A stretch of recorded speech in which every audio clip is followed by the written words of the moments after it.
Hello and welcome to another episode of Virtual Legality. I'm your host, Richard Hoeg, managing member of the Hoeg Law business law firm of Northville, Michigan. And before we get into Jeff Bezos of Amazon deciding to buy bonds, of all things, in a pending area of inflation, that's a little financial humor for you all, I wanted to start this episode off by thanking those of you that are supporting the channel on Patreon. A number of our reward tiers on Patreon talk about acknowledgement, and this being a video towards the end of May is that video where we acknowledge some of our biggest supporters in our sponsorship tiers, Tavern Keeper and Dragon Girl. Thank you so much for helping to make this channel work. Honestly, I don't know how we got through all of Epic versus Apple, and we still have more to come in that particular saga, but I could not do it without Tavern Keeper, Dragon Girl, and supporters like you. So thank you very much for checking out our Patreon. If you are interested in supporting the channel, please do check it out. I think we've got a lot of cool tiers there, and we're going to be doing a question time video this weekend. And if you'd like to have your questions answered by me, no legal advice, please do check out the tiers for that. Now, let's get into the substance here. Amazon buys MGM, studio behind James Bond, for $8.45 billion. $8.5 billion. That's right where the big acquisitions are happening right now, right? Yep. Microsoft, Bethesda, we've got another spinoff we're going to talk about as part of this video that we've talked about in Virtual Legality in the past. And isn't it interesting that Variety here reports on MGM as the studio behind James Bond? They are, of course, in part behind James Bond, but MGM has one of the longest histories of all the movie studios. They're one of the big originals in Hollywood, and certainly that seems to be what's driving at least a part of Amazon's purchase decision. So let's actually go to their press release here, and I apologize for the formatting of this particular page and the lack of readability for those of you that are watching this on YouTube. Unfortunately, if I zoom in a little bit further, we get a lot of interference from their LinkedIn and Twitter and Reddit posting buttons on the side there. So we'll just read along. It's not that long. And then we'll get back to that Variety article to talk about what all this means. Amazon and MGM today announced that they have entered into a definitive merger agreement under which Amazon will acquire MGM for a purchase price of $8.45 billion. Now, first and foremost, if you've been in Virtual Legality for a while, you know I'm cheating a little bit with that thumbnail headline. They have entered into a definitive merger agreement does not mean that money has changed hands, does not mean that contracts or title to intellectual property has changed hands. It means that they have agreed that they will change hands after a certain set of conditions have been met, which we see at the bottom of this press release. Completion of this transaction is subject to regulatory approvals and other customary closing conditions. Now, ordinarily, regulatory approvals are not something that's generally going to get in your way, but we are now in an era of pretty significant consolidation of all sorts of content creators, content producers, film companies, video game companies, and the like. We have also entered into an era where regulatory bodies are looking very specifically at tech companies like Amazon amidst all this consolidation. So there is a possibility, at least, especially in America, that the DOJ or the FTC could ask for additional information, additional hearings, whatever it might be, to determine whether or not this will have a problem with respect to content creation and studio consolidation. Disney just bought Fox not a couple of years ago, so we are already seeing the effects of a lot of these studios coming together, and whether or not you like that is probably up to your perspective on how you feel about the Amazons and big technology companies of the world. MGM has nearly a century of filmmaking history and complements the work of Amazon Studios, which has primarily focused on producing TV show programming. Amazon will help preserve MGM's heritage and catalog of films and provide customers with greater access to these existing works. Through this acquisition, Amazon would empower MGM to continue to do what they do best: great storytelling. And I've mentioned it a lot in Virtual Legality. You'll see this line in merger and acquisition documents a lot, that we're just going to let the company that we bought continue to do what it does. And to some extent, that might be true. MGM is certainly built differently than Amazon has been built. Amazon being a software and logistics services company first and foremost, and then Prime, and then content creation. But if MGM isn't working out, if there are other consolidations that Amazon wants to make within its internal structure, you don't say that in this press release. Every single company has said, hey, you're making money. We're going to keep you doing what you're doing until we don't. Then we have quotes from the parties. MGM has a vast catalog with more than 4,000 films. This is Amazon talking now, including 12 Angry Men, great film. If you like Virtual Legality, check that one out. Absolute classic, still holds up. Basic Instinct, Creed, love Creed. James Bond, Legally Blonde, Moonstruck, Poltergeist, Raging Bull, RoboCop, Rocky, Silence of the Lambs, Stargate, Thelma and Louise, Tomb Raider, okay, The Magnificent Seven, The Pink Panther, The Thomas Crown Affair, and many other icons, as well as 17,000 TV shows, including Fargo, The Handmaid's Tale, and Vikings, that have collectively won more than 180 Academy Awards and 100 Emmys, said Mike Hopkins, Senior Vice President of Prime Video and Amazon Studios. The real financial value behind this deal is the treasure trove of IP in the deep catalog that we plan to reimagine and develop together with MGM's talented team. So a couple of things that they're saying there, right? Not only are they going to, in all likelihood, release and consolidate and package and repurpose everything that's in MGM's library to go out onto Amazon Prime and things like that, but they also want to focus on reimagining and developing together MGM's old stuff, right? In movies, in video games, in pop culture in general, we have certainly seen a lot of reimaginings, a lot of reboots, whatever you want to call them. And Amazon here is saying we've bought a lot of MGM stuff that we can reimagine into Amazon stuff and hopefully make Amazon's content delivery, Amazon Prime, and whatever else they might spin it off into even more attractive than it was before. Finishing off their quote, "It's very exciting and provides so many opportunities for high-quality storytelling." Now, MGM in and of itself is interesting, right? You saw that list. It was kind of eclectic and unusual. As I said at the top of this video, MGM is one of the oldest creators of movies in Hollywood. You've got their initial release here at April 14th, 1924, and it's unlikely that Amazon's going to resurrect a lot of these. In fact, a lot of these I don't think have talking in them. But when we get to the tail end of MGM's history, we don't see as many shining stars in their release strategy. We also see a lot of co-productions. We see co-productions with places like New Line Cinema, which is itself a label of Warner Brothers. We see co-productions with Universal and others. And a lot of those are going to have to be pieced together and apart for what exactly are MGM's distribution rights in respect of those movies. What can Amazon actually do with them? Who owns the right to make derivatives of these kinds of works? And so it's an interesting purchase. It's one of the reasons why a company with this history and that many releases is actually selling at not that terribly high a level. 8.5 billion actually isn't that high for how long MGM has been around, but MGM has also had its issues with releasing movies, is carrying a significant amount of debt, and part of the purchase price is Amazon taking on that debt and getting the MGM owners out of that particular problem. We also see, as part of this press release, a quote from MGM. "It has been an honor to have been a part of the incredible transformation of Metro-Goldwyn-Mayer. To get here took immensely talented people with a true belief in one vision. On behalf of the board, I would like to thank the MGM team who have helped us arrive at this historic day. I am very proud that MGM's Lion, which has long evoked the golden age of Hollywood, will continue its storied history, and the idea born from the creation of United Artists lives on in a way the founders originally intended, driven by the talent and their vision. The opportunity to align MGM's storied history with Amazon is an inspiring combination, and undoubtedly driven by the $8.5 billion and the taking on of MGM's debt." But let's talk about some of the specifics, as Variety does in their article here. So Amazon buys MGM, studio behind James Bond, for $8.45 billion. They have a couple of strategic editorials here, but Variety is one of those publications that's pretty good at trying to figure out exactly what these studios are doing. I always recommend taking multiple sources here, but Variety was the first on the scene, and so we'll talk about what they think is happening. For Amazon, snapping up MGM, which has more than 4,000 movies and 17,000 TV shows in its catalog, which we saw referenced in the press release, is a way to supercharge its Prime Video service with a slew of well-known entertainment titles.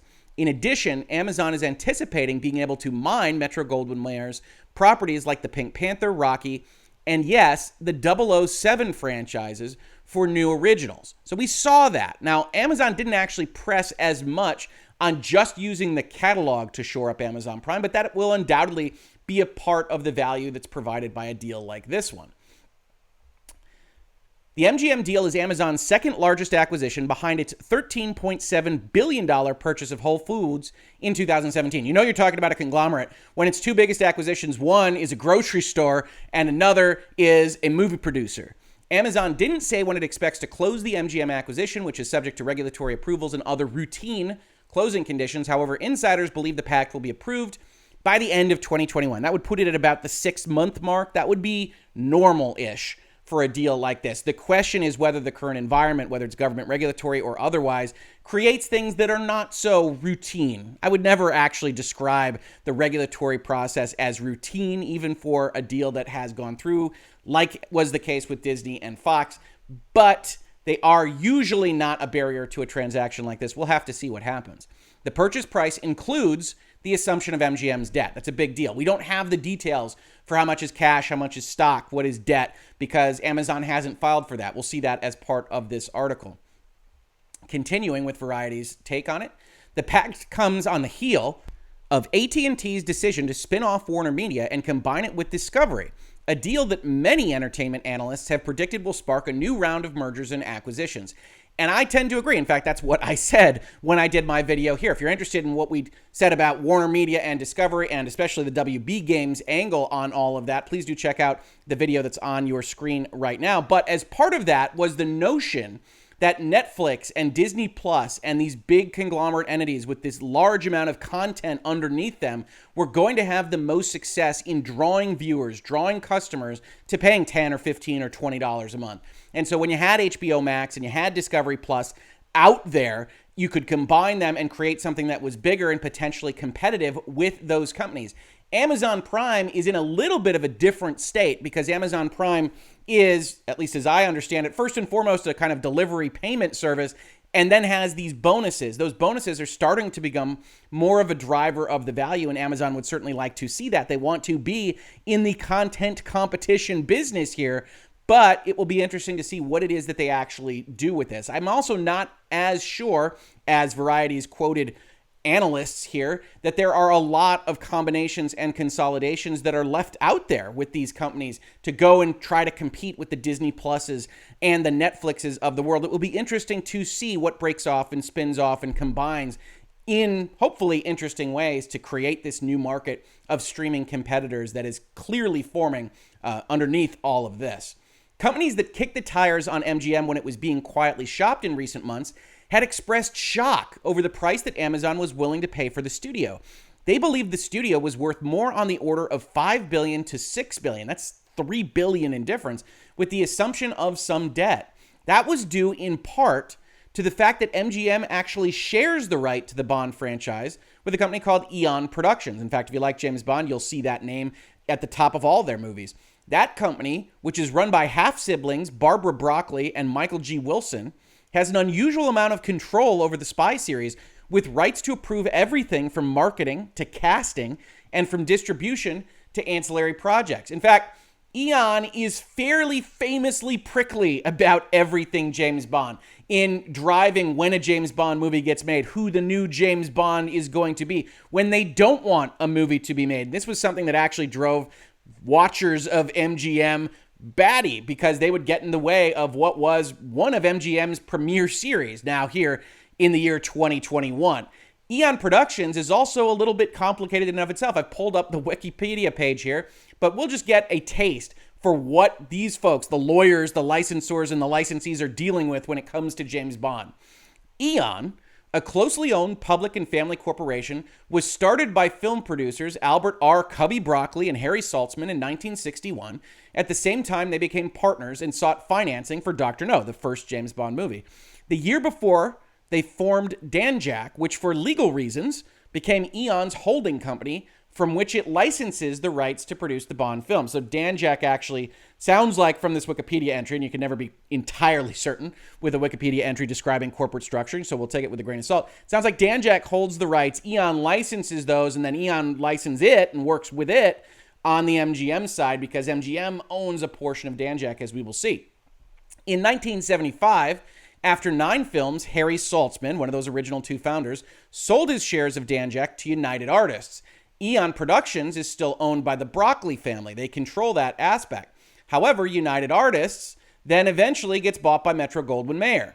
The copyrights and trademarks for the film properties, which began with Dr. No, are held by Dan Jack and United Artists Corporation, the latter bought by MGM in 1981, but as an MGM subsidiary, its name still appears in the Bond copyright and trademark disclaimers.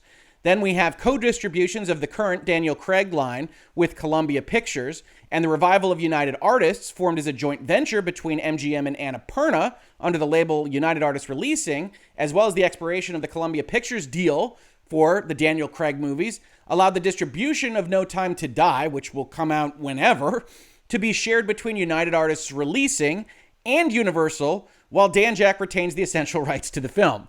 You understand? No? Nobody does. And these are the fights that you get into, and this is what lowers value. One of the things we've talked about in Virtual Legality, and certainly I've talked with my clients about, is you want a clean book. When you're talking about selling something like your company, it's just like when you're selling your house. You go through the effort of fixing up the cracks and cleaning up things, maybe even renting furniture to go in there to make it look good, because even these little problems, and James Bond writes is not a little problem, can lower the value of your house / your company immensely. So you want to make sure your minute books are up to date. You want to make sure your documentation is up to date.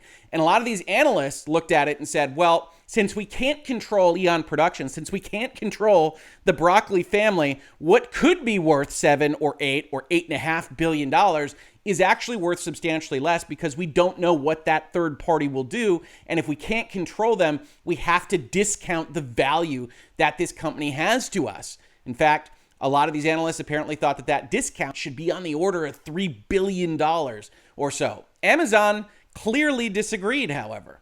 Continuing, as of the end of the first quarter 2021, Amazon had $73.3 billion in cash equivalents, and marketable securities on its balance sheet, as well as $31.9 billion in long-term debt. So they've got debt that they're servicing, but they actually have $70 billion in stuff that they can liquidate to buy other companies without having to go and get more debt, without having to talk to anybody else. So when we're talking about an $8.5 billion deal, we're talking about something like pocket change for a company like Amazon. In fact, Variety now posits, as they continue in their paragraph, when companies enter material definitive agreements, the SEC requires them to disclose details of such transactions in regulatory filings. As of 9:30 a.m. Wednesday, Amazon had not filed any disclosures related to the MGM deal, which suggests that Amazon does not consider the $8.45 billion purchase price to be material to its business.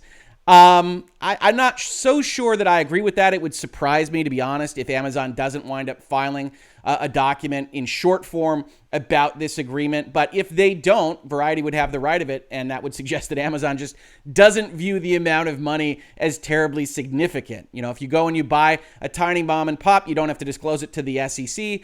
In this particular metaphor, Amazon might consider MGM to be a tiny mom and pop. Yeah, Amazon's a real big company, folks, and certainly big tech consolidation is upon us.